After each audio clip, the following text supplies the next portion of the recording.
നമ്മളിപ്പോൾ ഈ പൊതുവേ ഈ സോഷ്യൽ മീഡിയയിലൊക്കെ ഈ ട്രോളാൻ ഉപയോഗിക്കുന്ന ഒരു വാക്കുണ്ട്. ഞങ്ങൾ അസ്വസ്ഥരാണ് ഒരു വാക്ക്. അതിനിപ്പോൾ സത്യം പറഞ്ഞാൽ ആരെ എങ്ങനെ വേണേലും നമുക്ക് ആ വാക്ക് കൊണ്ട് ഉപയോഗിച്ച് കളിയാക്കാൻ കഴിയും. ഇപ്പം നമുക്ക് ഇപ്പോഴത്തെ ഈ സാഹചര്യം വെച്ച് നോക്കുമ്പോൾ CPM-നെയാണ് അത് ഏറ്റവും കൂടുതൽ അനുയോജ്യമായിട്ട് ആ വാക്ക് ചേരുക എന്ന് തോന്നുന്നു. കാരണം അസ്വസ്ഥരാണ്, വല്ലാതെ അസ്വസ്ഥരാണ്. കാരണം ഈ VD സതീശന്റെ കയ്യിൽ നിന്ന് എന്ത് കിട്ടും, അല്ലെങ്കിൽ ട്രോളാൻ എന്ത് കിട്ടുമെന്ന് ഇങ്ങനെ അവർ നോക്കി നോക്കി, അതായത് ചുരുക്കി പറഞ്ഞ പിണറായിയെ പോലെ VD സതീശൻ പെരുമാറുന്നോ എന്ന് നോക്കിയാണ് അവർ നടക്കുന്നത്. അതല്ലേ, അതാണ് നമ്മൾ ഇത്ര നീട്ടി പറഞ്ഞ പിണറായി വിജയനെ പോലെ VD സതീശൻ പെരുമാറുമോ എന്നാണ് ഇവർ നോക്കുന്നത്. പക്ഷേ പിണറായി വിജയനെ പോലെ VD സതീശൻ പെരുമാറുന്നില്ല എങ്കിൽ പോലും അദ്ദേഹത്തിന്റെ വാക്കുകളിൽ എവിടെയെങ്കിലും അത്തരം ഒരു പരാമർശം വരുന്നുണ്ടോ എന്നാണ് ഇവർ നോക്കുന്നത്, അല്ലേ? അതെ, അത് ചെകഞ്ഞു നോക്കുക. കാരണം ഒരുപക്ഷെ നമ്മൾ പോലും അദ്ദേഹത്തിന് ഇത്രയും എന്താണ് മൈന്യൂട്ട് ആയിട്ടുള്ള കാര്യങ്ങൾ പോലും നമ്മൾ പോലും ചിലപ്പോൾ അറിഞ്ഞു എന്ന് വരില്ല. സോഷ്യൽ മീഡിയ എടുത്ത് നോക്കുമ്പോഴായിരിക്കും അദ്ദേഹം അങ്ങനെ ചെയ്തു ഇങ്ങനെ ചെയ്തു എന്ന് പറഞ്ഞുള്ള പ്രചരണം ഇവര് എത്രമാത്രം ശ്രദ്ധിക്കുന്നു എന്നുള്ളത്. ഇതിനകത്ത് രണ്ട് അപകടമുണ്ട്. ഒന്ന്, VD സതീശൻ എന്ന് പറയുന്നത് മാധ്യമങ്ങൾക്ക് ഈസി ആക്സസ് ഉള്ള ഒരു വ്യക്തിയാണ്. എതിലേ പോയാലും അദ്ദേഹം പ്രതികരിക്കും. അത് മുഖ്യമന്ത്രി ആയതിനു ശേഷം അത് ആ രീതിയിൽ തന്നെ തുടരുകയാണ്. ഇപ്പം നിയുക്ത മുഖ്യമന്ത്രി ആയപ്പോൾ, അതായത് സത്യപ്രതിജ്ഞാ ചടങ്ങിന് മുമ്പ് VD സതീശൻ എങ്ങോട്ട് പോകുന്നു, അതായത് പറവൂരിലെ അദ്ദേഹത്തിന്റെ വീട്ടിൽ നിന്ന് അദ്ദേഹം ഇറങ്ങിയ പുറകെ കാറെ പോയി ലൈവ് കൊടുത്ത മഹാന്മാരുണ്ട് ഇവിടെ. റിപ്പോർട്ടർ ചാനലാണെങ്കിൽ അവരുടെ പുറകെ ഈ കാറിൽ പോകുന്ന ഈ VD സതീശന്റെ പുറകെ നമ്മളൊരു കാറ് വിട്ട് ലൈവ് കൊടുത്ത എന്താണ് ഇവർ ഉദ്ദേശിക്കുന്നത്? എന്താണ് ഇതിനകത്ത് കാര്യമുള്ളത്? VD സതീശൻ മുന്നിൽ ഒരു കാറിൽ പോകുന്നു, നമ്മൾ പുറകെ ഒരു കാറിൽ പോകുന്നു. അദ്ദേഹം എവിടെയെങ്കിലും ഒരു ചായ കുടിക്കാൻ ഇറങ്ങിയാലോ അല്ലെ ഇപ്പുറത്തോട്ട് ഇറങ്ങിയാലോ അതൊക്കെ അയാളുടെ സ്വകാര്യതയല്ലേ. അദ്ദേഹത്തെ ഞാൻ പറഞ്ഞിട്ട് ഈ ഒരു രീതി VD സതീശൻ എന്നല്ല, കോൺഗ്രസിന്റെ മുഴുവൻ മന്ത്രിമാരും നിർത്തണം. അവരെവിടെയെങ്കിലും ഒരു സ്ഥലത്ത് അവർക്ക് പറയാനുള്ളത് ഒരു പ്രസ് മീറ്റ് വിളിച്ച് പറയുക എന്നുള്ളതായിരിക്കും ഏറ്റവും നല്ലത്. അല്ലെങ്കിൽ ഇവരെവിടെയൊക്കെ പോകുന്നു അവിടെ എല്ലാം ഈ മൈക്കും പിടിച്ച് ഈ മാധ്യമങ്ങൾ, ചാനൽ പ്രവർത്തകർ പുറകെ പിന്നാലെ ചെല്ലും. അത് അവരുടെ ഡ്യൂട്ടി അതാണ്, ചാനൽ പ്രവർത്തകരുടെ ഡ്യൂട്ടി അത്. പക്ഷേ മന്ത്രിമാരുടെ ഡ്യൂട്ടി ഇതല്ലല്ലോ. 24 മണിക്കൂറും ചാനലുകൾക്ക് മറുപടി പറയലല്ലോ മന്ത്രിമാരുടെ ജോലി. അതെ, അദ്ദേഹം അത് ഒരുപക്ഷെ VD സതീശൻ ഇപ്പം നാളെ ഇതുപോലെ അദ്ദേഹത്തിന്റെ പുറകെ മാധ്യമങ്ങൾ നടന്നു, ഇപ്പം അദ്ദേഹം അതിനോടൊരു നോ പറഞ്ഞെന്നിരിക്കട്ടെ, ഒരു CPM-മാർ അത് ആയുധമാക്കുന്നത് എങ്ങനെയായിരിക്കും? പിണറായി പറഞ്ഞതിൽ തെറ്റില്ല, ഇപ്പൊ VD സതീശൻ പറഞ്ഞപ്പോൾ നിങ്ങൾക്ക് എന്ത് പറയാനുണ്ടെന്ന് ഉള്ള രീതിയിൽ അവരത് സൈബറിടത്തിൽ അത് പ്രചരിപ്പിക്കാനേ പോകുന്നില്ല. അത് സഹിക്കുന്നതിന് പരിധിയുണ്ട്. കഴിഞ്ഞ ദിവസം അദ്ദേഹം 7-8 സ്ഥലത്ത് പോയി. ഈ 8 സ്ഥലത്തും ഈ ഇതുമായിട്ട് ചെന്നു. അപ്പം അത് കുഴപ്പമില്ല, അത് പുള്ളി അംഗീകരിച്ചു. കാരണം 7-8 സ്ഥലവും 8 വ്യത്യസ്ത സ്ഥലങ്ങളാണ്. ഒന്ന് പിണറായി വിജയന്റെ വീടാണെങ്കിൽ, ഒന്ന് രമേശ് ചെന്നിത്തലയുടെ വീട്, ഒന്ന് പിന്നെ അടൂർ പ്രകാശിന്റെ വീടാണ്, ഒന്ന് അല്ലെ പിന്നെ വേറെ മുതിർന്ന വസതിയിൽ G കാർത്തികന്റെ വസതി, VM സുധീരനെ കാണാൻ പോകും. അതെന്ന് പറഞ്ഞാൽ അത് വ്യത്യസ്ത സ്ഥലങ്ങൾ. ഓരോ സ്ഥലത്ത് പോയിട്ട് വരുമ്പോൾ അദ്ദേഹത്തിന് ഓരോ കാര്യങ്ങൾ പറയാനുണ്ടാവും. പിന്നെ അത് മാത്രമല്ല, ഇത്രയും മാധ്യമങ്ങൾ നൽകിയ ഒരു സപ്പോർട്ടിലൂടെയാണ് അദ്ദേഹം ഇപ്പോൾ MLA ആയതും കോൺഗ്രസിന് പണം പിടിക്കാൻ സാധിച്ചത്. അപ്പോൾ ആ സ്ഥിതിക്ക് മാധ്യമങ്ങളെ വെറുക്കണ്ട എന്ന് കരുതി ഇത് അതിന് കടക്കാൻ പാടില്ല ഈ ഒരു സംഭവം. അതാണ് ഇപ്പോൾ ഇന്നലത്തെ പത്രസമ്മേളനം കണ്ടായിരുന്നു. ഇന്നലെ പത്രസമ്മേളനം കണ്ടു. അതിൽ ലൈവ് തുടങ്ങിയപ്പോൾ തൊട്ട് ശ്രദ്ധിച്ച ഒരാളെന്നുള്ള രീതിയിൽ അതിനകത്ത് ഇപ്പോൾ ഈ CPM-മാർ പ്രചരിപ്പിക്കുന്ന ഒരു കാര്യമുണ്ട്. അദ്ദേഹം തുടക്കത്തിൽ അവിടെ ആ ഓഫീസിൽ കൂടി നിന്നവരോട് പറഞ്ഞു, ബഹളം വെക്കാതെ ഒന്ന് മാറി നിൽക്കി, പുറത്തോട്ട് മാറി നിൽക്കുന്നുള്ള രീതിയിൽ അദ്ദേഹം ഒരു നിർദ്ദേശം പാർട്ടി പ്രവർത്തകരോടാണ്. അതെ, അവരോട് ആ ഒരു നിർദ്ദേശം പോലെ പറഞ്ഞൊരു കാര്യമാണ്. ഇപ്പോൾ CPM-മാർ ഇതിനെ ഈ താരതമ്യപ്പെടുത്തുന്നത് പിണറായി വിജയൻ മാധ്യമങ്ങളോട് കടക്ക് പുറത്ത് എന്ന് പറഞ്ഞതും ഇതും ഒരേ കാര്യമാണ് ഞാൻ പറഞ്ഞത്. പിണറായി VD സതീശൻ പിണറായി ആകുമോ എന്നാണ് ഇവർ നോക്കി നടക്കുന്നത്. ഇപ്പൊ അദ്ദേഹം ഇന്നലെ പറഞ്ഞ ഞാൻ ലൈവ് കണ്ടിരുന്നു. അദ്ദേഹം പറഞ്ഞ അദ്ദേഹത്തിന്റെ പാർട്ടി പ്രവർത്തകരോടാണ് പറഞ്ഞത്, ബഹളം ഉണ്ടാക്കാതെ മാറി. അവിടെ നിന്ന് ബഹളം ഉണ്ടാക്കിയാൽ അദ്ദേഹത്തിന്റെ കോൺസെൻട്രേഷൻ പോകും, മാധ്യമങ്ങളുടെ കോൺസെൻട്രേഷൻ പോകും. അതിനുശേഷം അദ്ദേഹം മാധ്യമ സമ്മേളനത്തിൽ ഒരു കാര്യം പറഞ്ഞായിരുന്നു. ഒന്ന്, ഈ പറയുന്ന കാറിന്റെ വിഷയം. ഈ കാറിന്റെ വിഷയത്തിൽ അദ്ദേഹം പറഞ്ഞത് എന്താണ്, കാറ് നമ്മൾ ആ കാർ ഉപയോഗിക്കുന്നില്ല, നമ്മൾ പകരം പുതിയ കാറ് വാങ്ങുന്നുമില്ല, ഉള്ള കാറ് മേടിക്കാം.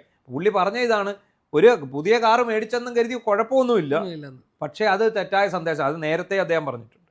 അദ്ദേഹം ഈ മുഖ്യമന്ത്രി പുതിയ കാറ് മേടിച്ചല്ലോ, ഏതാ ഈ തെരഞ്ഞെടുപ്പിനൊക്കെ വളരെ മുമ്പ്. അപ്പോൾ പുതിയ കറുത്ത കിയാ കാർ മേടിച്ചപ്പോൾ അന്ന് ആദ്യം അദ്ദേഹം പത്തനംതിട്ടയിൽ ഒരു മീറ്റ് ദ പ്രസിന് വന്നിരുന്നു. അപ്പോൾ ഞാൻ ഈ പ്രസ് ക്ലബിൻ്റെ സെക്രട്ടറി ആയതുകൊണ്ട് ഞാൻ ഇദ്ദേഹത്തിൻ്റെ സൈഡിലുണ്ട്. ഞാനാണ് അദ്ദേഹത്തോട് ചോദിക്കുന്നത്, പുതിയ കാറ് മുഖ്യമന്ത്രി മേടിച്ച് ഈ സാമ്പത്തിക പ്രതിസന്ധിക്കിടയിൽ, അപ്പോൾ അത് സാമ്പത്തിക ധൂർത്തല്ലേ എന്ന് ചോദിച്ചു. അന്നേരം അദ്ദേഹം ഇത് തന്നെയാണ് പറഞ്ഞത്. എൻ്റെ ചോദ്യത്തിന് മറുപടി ആയിട്ടാണ്. അത് നമ്മളിവിടെ പിന്നെ റീൽസായിട്ട് അത് കൊടുക്കുകയും ചെയ്തു. അദ്ദേഹം പറഞ്ഞത് എന്താ, കാറ് മേടിക്കുന്നത് ആവശ്യമാണ്, പക്ഷേ ഇപ്പോഴത്തെ സാഹചര്യത്തിൽ അത് തെറ്റായ സന്ദേശം നൽകും. സാമ്പത്തികമായിട്ട് സംസ്ഥാനം പിന്നിൽ നിൽക്കുന്ന അവസ്ഥയിൽ ഇപ്പോൾ ഒരു കാറ് വാങ്ങേണ്ട കാര്യം എന്താണ് എന്നുള്ളത് പൊതുജനത്തെ ബോധ്യപ്പെടുത്തുന്നതിൽ നമ്മൾ പരാജയപ്പെട്ട് കഴിഞ്ഞാൽ അത് സ്വാഭാവികമായിട്ടും തെറ്റായ സന്ദേശം നൽകും. അത് തന്നെയാണ് അദ്ദേഹം ഇന്നലെയും പറഞ്ഞത്. അപ്പോൾ ഇതെല്ലാം വളച്ചൊടിക്കുകയാണ് ചെയ്തത്. അതെ, അത് വളച്ചൊടിക്കാൻ ഇവർ നോക്കുകയാണ്. കാരണം പിണറായി വിജയനായിട്ട് താരതമ്യം ചെയ്ത് പിണറായി ആണ് മഹാൻ എന്ന തരത്തിലേക്ക് ഉയർത്തിക്കാട്ടാനായിട്ടാണ് സി പി എം ഇപ്പോൾ ശ്രമിച്ചുകൊണ്ടിരിക്കുന്നത്. അല്ല, ഇപ്പം നമുക്കറിയാം ഒത്തിരി പേര് പോസ്റ്റ് ഇട്ടൊക്കെ വളരെ കാലത്തിന് ശേഷം ചിരിക്കുന്ന ഒരു മുഖ്യമന്ത്രി വന്നു എന്നുള്ളത്. എന്ന് വെച്ചാൽ മുഖ്യമന്ത്രിയുടെ പണി കാണുന്നവരെല്ലാം നോക്കി ചിരിക്കുക എന്നുള്ളതല്ല, അത് വേറൊന്ന്. പക്ഷെ ഇന്നലെ തന്നെ നമ്മൾ ശ്രദ്ധിച്ചറിയാം, അദ്ദേഹം ഇന്നലെ തന്നെ മാധ്യമങ്ങളെ കയ്യിലെടുത്തു. എങ്ങനെയാണ്? മാധ്യമ സമ്മേളനം കഴിഞ്ഞ കുറേ അദ്ദേഹം ഒരു സെൽഫി എടുത്തു. അതെ, പക്ഷെ ആ സെൽഫി തന്നെ PR വർക്ക് ആണെന്ന തരത്തിൽ പ്രചരിപ്പിക്കുന്ന ഒരു വിഭാഗം പ്രചരിപ്പിക്കുന്നു. അല്ല, അത് എന്തും പ്രചരിപ്പിച്ചോട്ടെ. ഇപ്പം അങ്ങനെ ഉണ്ടെങ്കിൽ പിണറായി വിജയന്റെ കടക്കുപുറത്ത് ഒരു PR വർക്കായിരുന്നു. കടക്കുപുറത്ത് നിന്ന് അദ്ദേഹം പറഞ്ഞത്, അദ്ദേഹം ഈ മാധ്യമങ്ങളുടെ ശല്യം കാരണം നിന്നെ ഒന്ന് മേലെ ഇവിടെ കണ്ടുപോയേക്കരുത് എന്ന് ഒറ്റവാക്കി പറഞ്ഞതാണ് കടക്കുപുറത്ത്. അത്രയേ ഉള്ളൂ. ഇപ്പം VD സതീശനെ സംബന്ധിച്ചിടത്തോളം മാധ്യമങ്ങളുമായിട്ട് കോൺഗ്രസ് നേതാക്കൾ പൊതുവെ മാധ്യമ ലാളനെ ഏറ്റു വളർന്ന ആൾക്കാരാണ്. കോൺഗ്രസ് എന്ന് പറയുന്നത് മാധ്യമങ്ങളില്ല, കോൺഗ്രസ് ഇല്ല. നമ്മളിപ്പോൾ എന്ത് സംഭവം ഉണ്ടെങ്കിലും ഒരു CPMകാരൻ മാധ്യമങ്ങളെ ബന്ധപ്പെടത്തില്ല. ഇപ്പം പിന്നെ ബന്ധപ്പെട്ട് തുടങ്ങിയിട്ടുണ്ട്. പണ്ടാണെങ്കിൽ അങ്ങനെ അവർ ബന്ധപ്പെടുകയില്ല, അവരെന്തെങ്കിലും ഒരു റിലീസ് കൊണ്ട് തരുന്നത്. പക്ഷെ കോൺഗ്രസ്സുകാർ അങ്ങനെയല്ല. നമ്മളിപ്പോൾ ഞാൻ ഈ പത്രങ്ങളുടെ പ്രാദേശിക ബ്യൂറോകളിൽ വർക്ക് ചെയ്തിട്ടുള്ള ആൾക്കാർക്ക് അറിയാം.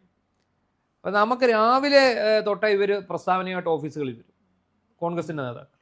അവരുടെ ഒരു പടവും ഒരു പ്രസ്താവനയും, അത് കൃത്യമായിട്ട് അവർക്ക് ഫോളോ അപ്പും ഉണ്ടാവും. ഈ വാർത്തയും പടവും പിറ്റാൻ്റെ പത്രത്തിൽ വന്നില്ലേ, ഇവർ രാവിലെ പത്രം എടുത്ത് നോക്കിയിട്ട് നമ്മളെ ഒരു 10 മണിയാകുമ്പോൾ ഓഫീസ് തുറക്കും, ഓഫീസിലോട്ട് വിളിക്കും. ഞാൻ ഇന്നലെ തന്നെ വാർത്തയും പടവും വന്നില്ല കേട്ടോ, ഇന്ന് കൊടുക്കണേ. അടുത്ത ദിവസവും വിളിക്കും. ഇത് കൊടുക്കുന്നിടം വരെ അവർ വിളിക്കും. CPMൻ്റെ നേതാക്കളിൽ അങ്ങനെ ഒരു പ്രശ്നമൊന്നുമില്ല. അവരൊരു വാർത്തയും പടവും കൊടുത്തു വിടും. വന്നാൽ വന്നു, വന്നില്ലെങ്കിൽ ഒന്നുമില്ല. അങ്ങനത്തെ ആൾക്കാരാണ് അവർ. പക്ഷെ കോൺഗ്രസ്സുകാർക്ക് ഈ മാധ്യമലാളനെ ആവശ്യമാണ്. ഇപ്പോൾ അതുപോലെ തന്നെ CPM പ്രചരിപ്പിക്കുന്ന മറ്റൊരു കാര്യം, ക്ലിഫ് ഹൗസിന്റെ നവീകരണവുമായിട്ട് ബന്ധപ്പെട്ട് VD സതീശൻ എടുത്തിരുന്ന നിലപാട്. അദ്ദേഹം പറഞ്ഞു ആഡംബരം അല്ലെങ്കിൽ മോടി പിടിപ്പിക്കലൊന്നും വേണ്ട എന്ന് അദ്ദേഹം പറഞ്ഞിരുന്നു. അപ്പോൾ അത് ഈ CPM ഇതിനിടെ പ്രചരിപ്പിക്കുന്നുണ്ട്. അതായത് മോടി പിടിപ്പിക്കൽ വേണ്ട, അറ്റകുറ്റപ്പണി നടത്താൻ VD സതീശൻ പറഞ്ഞു. ഇത് തമ്മിൽ വ്യത്യാസം എന്താ, മാധ്യമങ്ങൾ ഇത് കാണുന്നില്ലേ എന്ന് ചോദിച്ചുകൊണ്ട് ഒരു തരം പരിഹാസ രൂപേണയുള്ള ഒരു പ്രചാരണം നടത്തുന്നുണ്ട്. പക്ഷേ ഇങ്ങനെ ഒരു അറ്റകുറ്റപ്പണിക്ക് പോലുള്ള ഒരു നിർദ്ദേശം കൊടുത്തതായിട്ട് അത്തരം ഒരു വാർത്ത ദേശാഭിമാനിയിൽ പോലും കാണുന്നില്ല. അല്ല, ഇത് എനിക്ക് തോന്നുന്നത് ഈ അറ്റകുറ്റപ്പണി എനിക്ക് പൊതുമരാമത്തിൻ്റെ ബിൽഡിംഗ് സെക്ഷനാണെന്ന് തോന്നുന്നു ഇതിൻ്റെ അറ്റകുറ്റപ്പണി. വലിയ കാറുകളുടെ കസ്റ്റഡിൻ്റെ ടൂറിസം വകുപ്പ്, ഓരോന്നും ഈ മന്ത്രിമാർക്ക് ഇത് കൊടുക്കുന്ന ഓരോന്നും ചെയ്യുന്ന വേറെ വകുപ്പുകളാണ്.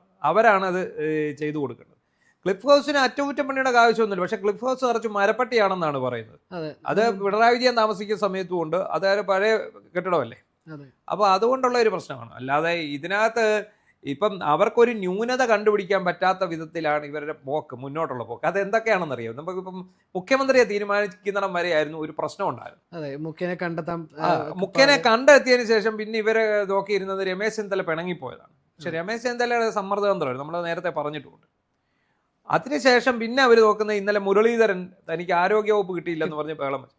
പക്ഷെ നമ്മൾ ശ്രദ്ധിച്ചറിയാം, അപ്പം തന്നെ സംഭവങ്ങൾ സോൾവ് ചെയ്യുകയാണ്. മുഖ്യമന്ത്രി വിഷയം കഴിയുമ്പോഴേ രമേശ് ചെന്നിത്തല പിണങ്ങി വന്നു. രമേശ് ചെന്നിത്തല അപ്പോഴേ ചെന്ന് കണ്ടു, എന്താ പ്രശ്നം, എന്താണ് നിങ്ങൾക്ക് വേണ്ടത്? എനിക്ക് ആഭ്യന്തരം വേണം, ഞാൻ പറയുന്ന രണ്ടുപേരെ മന്ത്രിയാക്കണം, എന്നാ നിങ്ങൾക്ക് വേണ്ടപ്പെട്ട ഒരാളെ മന്ത്രിയാക്കി. പിന്നെ ഇന്നലെ മന്ത്രിമാരെ നിശ്ചയിച്ച് വകുപ്പ് നിശ്ചയിച്ച പുറകെ പിന്നെ മുരളീധരൻ പറയുന്നു, എനിക്ക് ഈ വകുപ്പ് വേണ്ട, എനിക്ക് വൈദ്യുതി വകുപ്പ് വേണ്ട, എനിക്ക് ആരോഗ്യ വകുപ്പ് മതി. അപ്പോൾ അദ്ദേഹം അപ്പം തന്നെ കൊടുക്കുകയാണ് ആരോഗ്യ ദേവസ്വം വകുപ്പ്. അപ്പോഴേ AP അനിൽകുമാറിനെ എങ്ങോട്ട് മാറ്റുന്നു, പുള്ളിക്ക്. അപ്പോൾ എന്താണ്, ഒരു ചെറിയ ഭിന്നത പോലും ഉണ്ടാകാൻ അനുവദിക്കാത്ത രീതിയിലാണ് ഇവർ. ബാക്കിയുള്ളവർ നോക്കിയിരിക്കുന്നത് എന്താ, കോൺഗ്രസിലെയും UDFലും തമ്മിലടിയാണ്. ഒരു തമ്മിലടി ഉണ്ടായില്ലല്ലോ, കൃത്യമായിട്ട് മുന്നോട്ട് പോയി. അവിടെയാണ് ഇവർക്ക് പ്രശ്നം. പിന്നെ ഇനി ഇവർ കരഞ്ഞു തീർക്കുക എന്നുള്ളതേ ഉള്ളൂ, വേറെ മാർഗം. അതെ, അത് തന്നെയാണ് ഞാൻ തുടക്കത്തിൽ പറഞ്ഞത്, ഞങ്ങൾ വല്ലാതെ അസ്വസ്ഥരാണ് എന്ന്. ഈ അസ്വസ്ഥരായവരെ അപ്പുറത്ത് മാറിയിരുന്ന് കരയുക എന്നുള്ളതേ ഉള്ളൂ, വേറെ കാര്യങ്ങളൊന്നുമില്ല.